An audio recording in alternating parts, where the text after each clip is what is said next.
Évidemment, si vous reportez l'âge légal, elles sont évidemment un peu pénalisées par ce report de l'âge légal. On n'en disconvient absolument pas. Nous avons construit un projet de justice et de progrès social. Je vais finir sur les rotules. On va finir sur les rotules. 2 millions de retraités actuels qui ont une retraite qui est inférieure à 1 200 € verront leur retraite majorée à 1 200 € brut par mois. On aura toujours au moins une personne sur 4 qui sera sous les 1 200 € très nettement. La retraite minimum à 1 200 €. Ça va bénéficier 2 fois plus aux femmes qu'aux hommes, puisqu'aujourd'hui c'est elles qui ont les plus petites pensions. Globalement, les dispositifs risquent finalement de ne pas prendre en compte la situation des femmes ou d'aggraver leur situation. À l'heure actuelle, j'ai fait le calcul, je vais devoir travailler jusqu'à 64 ans et 8 mois. C'est déjà énorme en fait. Donc je voudrais pas en fait que la réforme passe parce qu'en fait ça va encore allonger plus l'âge de la retraite, dans mon cas. Quand on regarde la réalité du avant-après cette réforme des retraites, elle est bénéfique à la situation des femmes. Pour la génération née en 1980, eh bien, ça sera, selon les calculs de l'étude d'impact du gouvernement, 8 mois d'allongement supplémentaire pour les femmes, la moitié pour les hommes, 4 mois. Dites-moi où est-ce qu'il y a de la justice derrière ce chiffre ? À 67 ans, on va pas aller travailler avec un déambulateur.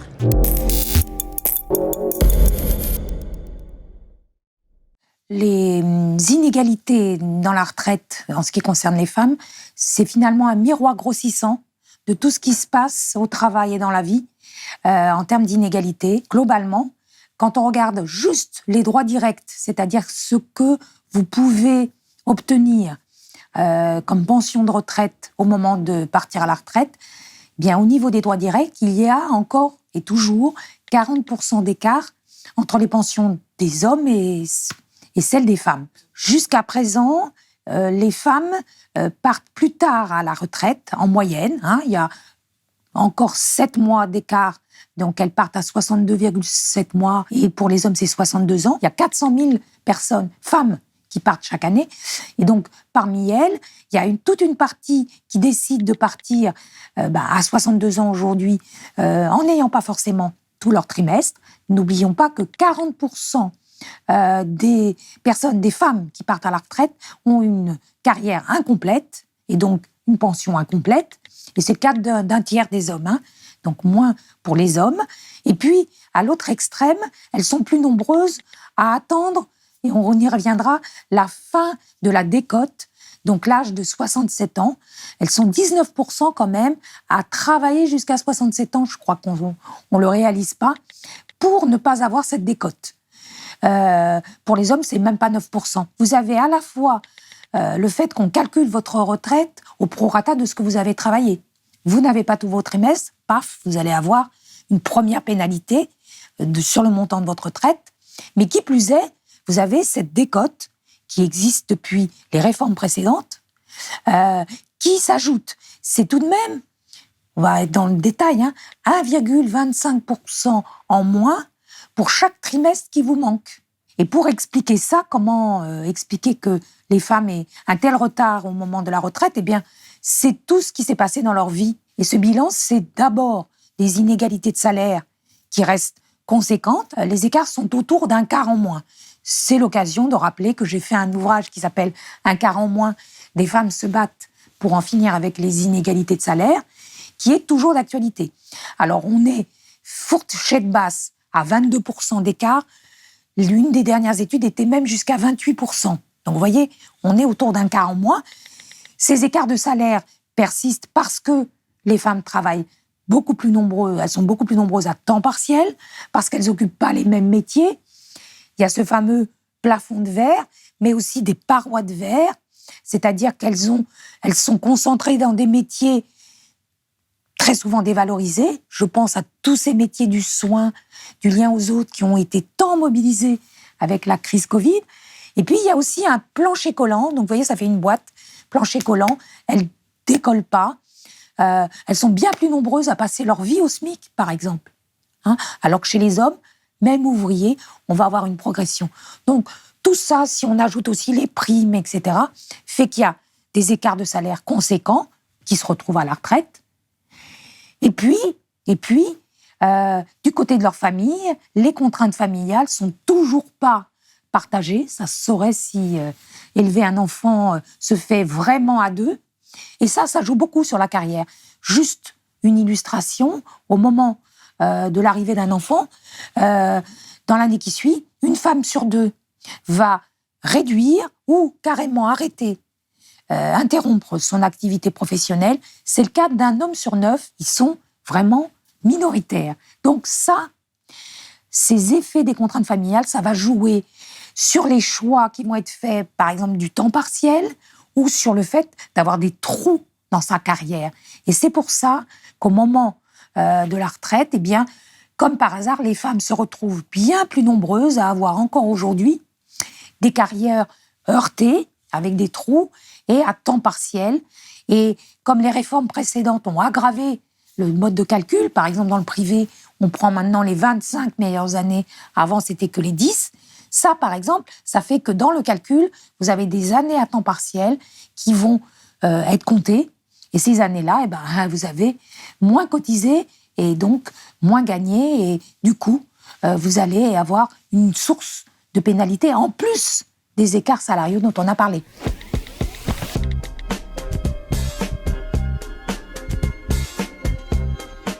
Dès l'annonce de la réforme des retraites, et je pense aussi à ce qui s'était passé en 2019, même si ce n'était pas la même réforme, eh bien, le gouvernement a fait encore un coup de com'. On annonce cette réforme. Alors, on a dit d'abord qu'elle était nécessaire d'un point de vue économique à cause des déficits. Considérons qu'elle est nécessaire parce que le système est en déficit et que si on ne fait pas cette réforme, il va dans le mur. Puis très vite, on a dit, cette réforme, elle est juste. Et elle est juste notamment pour les femmes. C'est Madame Borne, le soir de l'annonce de la réforme, elle rentre dans ce détail et dit, regardez, l'âge d'annulation de la décote reste à 67 ans. Cette non-mesure, mais elle dit cette mesure, est juste pour les femmes. Alors c'est une non-mesure puisqu'ils n'ont pas touché à cet âge d'annulation. Enfin, nous maintiendrons à 67 ans l'âge auquel les personnes peuvent partir à la retraite sans décote, quelle que soit leur durée de cotisation. C'est essentiel pour celles et ceux qui ont eu une carrière hachée ou incomplète, et je pense ici particulièrement aux femmes. Ça veut dire que les femmes qui ne veulent pas avoir de décote, parce qu'elles n'ont pas assez de trimestres, vont toujours attendre 67 ans. Pas question dans cette réforme d'avancer cet âge, on pourrait dire, pour aider ces malheureuses femmes précaires, puisque ce sont elles qui sont obligées d'attendre. On va rapprocher cet âge de 65 ans, par exemple, ou bien dire, on va supprimer la décote qui pénalise surtout les femmes. Pas du tout. La réforme serait juste parce que on ne nous menace pas d'avoir mis cet âge d'annulation à 69 ans. Dans l'étude d'impact, il y a un second argument qui s'est invité. Ça a été de dire les femmes vont gagner davantage, leur pension va augmenter plus que pour les hommes. Pour les retraités actuels, notre projet bénéficie, là encore, davantage aux femmes. L'augmentation moyenne des petites pensions sera 2 fois plus élevée pour elles que pour les hommes. C'est que si il y a un petit chouïa, c'est même pas un point de réduction de l'écart des pensions à attendre de la réforme, eh bien, et encore, je ne suis même pas sûre qu'on l'obtienne, dans les projections, ce qui va jouer, c'est que les femmes devront travailler plus longtemps que les hommes, et ça reste l'injustice première de la réforme, et on l'a masquée en disant « mais regardez, elles vont gagner plus puisqu'elles vont travailler plus longtemps ». Un chiffre, un seul, qui est tout rond, pour la génération née en 1980, eh bien, ça sera, selon les calculs de l'étude d'impact du gouvernement, 8 mois d'allongement supplémentaire pour les femmes, la moitié pour les hommes, 4 mois. Dites-moi où est-ce qu'il y a de la justice derrière ce chiffre, rien que ce chiffre. Il y a ce qu'on appelle la majoration de durée d'assurance. Quand on a été mère, on a le droit d'avoir des trimestres qui vont être validés dans le compte parce qu'on a élevé des enfants et parce qu'on a estimé qu'il fallait amortir ce fait. La majoration est de 2 ans par enfant dans le privé. Elle a été attaquée dans le public. Ça n'est plus aujourd'hui que 6 mois par enfant. Et ça, on ne le sait pas depuis 2010. Les enfants nés après 2010 comptent très peu dans le public. pour les mères. Dans le privé, on a encore cet avantage. Aujourd'hui, il y a plus de 120 000 femmes qui, à peu environ, c'est une estimation, qui partent à 62 ans avec tout leur trimestre grâce à cette majoration. Eh bien, demain, elles devront attendre 64 ans et donc elles perdent le bénéfice de cette majoration. Ce sont elles qui sont visées alors même que le gouvernement dit que cette réforme est juste pour elles. Il y a un troisième facteur qui va jouer, les ni en emploi ni en retraite, les NER, majoritairement des femmes. Ce sont des personnes qui ont aujourd'hui 60 jusqu'à 62 ans, qui ne trouvent pas de boulot et qui ne peuvent pas faire jouer encore leur droit à la retraite, qu'ils aient ou non leurs annuités. Eh bien, demain, cette catégorie de NER va s'accroître. Je crois que c'est 38%, si mes chiffres sont bons, des femmes et la moitié des hommes qui, pour la génération 1950, partis à la retraite, l'année d'avant étaient ni NER, étaient ni en emploi, ni à la retraite. Donc ça va augmenter forcément, puisque les politiques mises en place pour inciter à l'emploi des seniors, en France, ça ne marche pas vraiment. On annonce cette revalorisation du minimum de pension et le chiffre annoncé, c'est 1 200 €. Alors, n'oublions pas qu'il s'agit de 1 200 € bruts et non pas net. Donc, c'est plutôt 1 100 déjà net. Et on sait, dans les calculs qui ont pu être faits, qu'une infime minorité, voire personne, ne touchera la totalité de ce minimum de pension. On aura toujours au moins une personne sur 4 qui sera sous les 1 200 € très nettement. Parce que pour l'obtenir, alors il y a plein de cas de figure, mais retenons qu'il faut avoir eu une carrière complète et avoir travaillé qu'à temps plein au niveau du SMIC. Or, quand on sait qu'une majorité de femmes, surtout celles qui sont dans les minimums de pension, voire en dessous, n'ont ni une carrière complète, ni une carrière qu'à temps plein, eh bien on sait d'office que ce ne sont pas les femmes qui vont vraiment en bénéficier, et qui plus est, elles auront des revalorisations, mais ça sera en moyenne de 20 à 30 € par mois, pas tellement plus, pas davantage. Enfin, on a dit qu'on allait améliorer le principe des carrières longues pour celles et ceux qui sont partis très tôt. Et du côté des femmes, on nous annonce que le congé parental va compter dans les carrières longues, ce qui n'existait pas jusqu'à présent. Par ailleurs, nous prendrons désormais en compte pour le calcul des droits les trimestres en congé parental. C'est vrai à la fois pour la retraite minimale, mais aussi pour l'intégration dans le dispositif dit de carrière longue.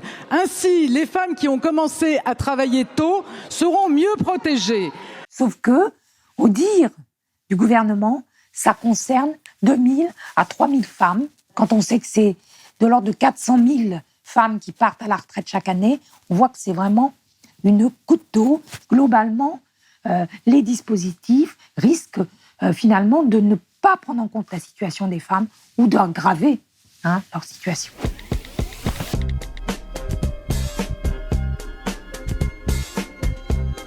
Je crois que c'est Bruno Le Maire qui a dit « Ah, mais les inégalités femmes-hommes à la retraite, c'est pas le sujet. Le sujet, c'est ce qui se passe sur le marché du travail.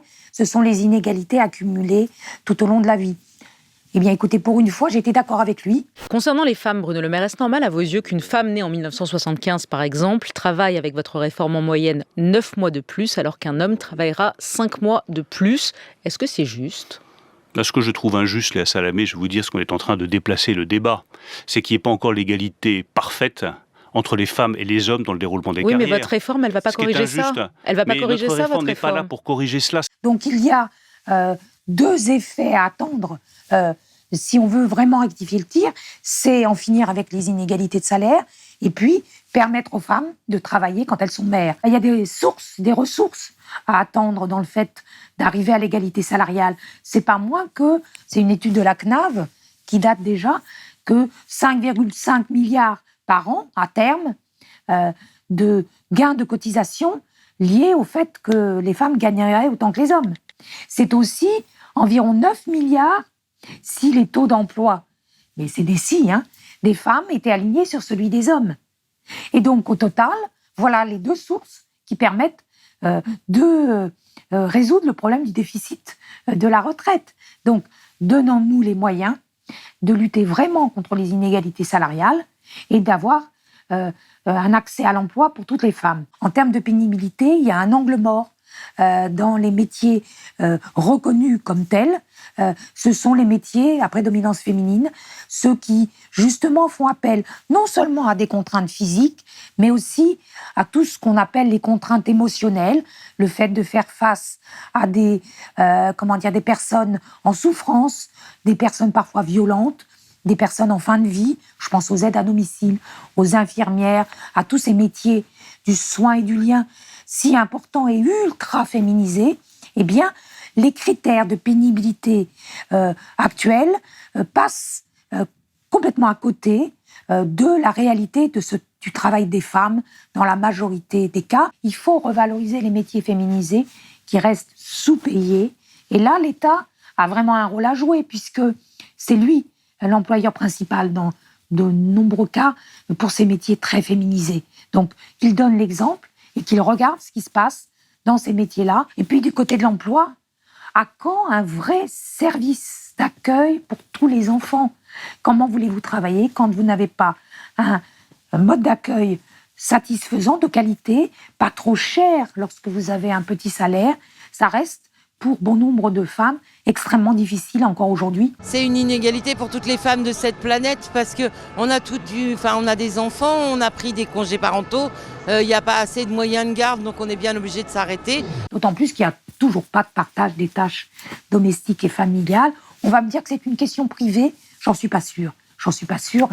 Dès les années 70, les féministes disaient que le privé est politique, et je crois que c'est bien de le rappeler. À quand un vrai partage des congés familiaux, si congés il y a? Vous voyez, ça remet en cause beaucoup de choses. Je pense que là aussi, il y a matière à réflexion et à trouver d'autres solutions pour permettre une retraite aussi, et de revenir peut-être à une retraite à 60 ans. Mais ça, c'est encore une autre histoire. Pour l'instant, essayons de maintenir les 62 ans, déjà.